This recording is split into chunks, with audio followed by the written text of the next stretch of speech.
بسم الله الرحمن الرحيم. معاكم دكتورة نشوى ياقوت، استشاري التغذية العلاجية. هنتكلم النهاردة في موضوع جديد.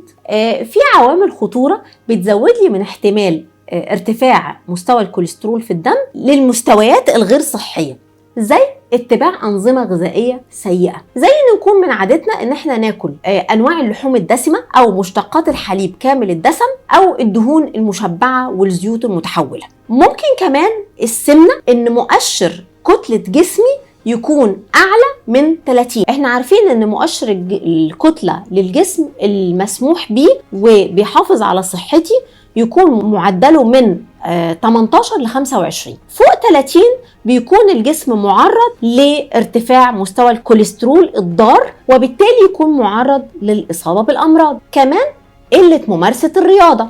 احنا عارفين ان الرياضة بتعزز قوي ارتفاع مستوى الكوليسترول الجيد اللي احنا محتاجينه يكون موجود في جسمنا، وبتقلل كتير من خطر ارتفاع الكوليسترول الضار. كمان التدخين بيأثر على ارتفاع نسبة الكوليسترول الضار، وبالتالي بتبقى خطر الإصابة بأمراض القلب أكتر كتير من الإنسان الغير مدخن. آخر حاجة العمر. دايما مع تقدم العمر بنكون مصابين أو معرضين للإصابة بأمراض القلب.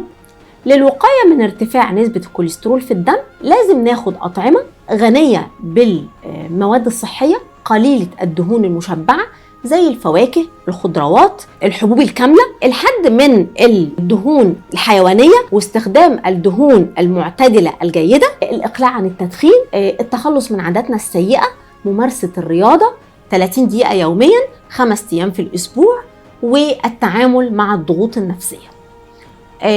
أتمنى لكم نعيش بصحة وسعادة. كان معاكم دكتورة نشوى ياقوت، استشاري التغذية العلاجية، ودمتم سالمين.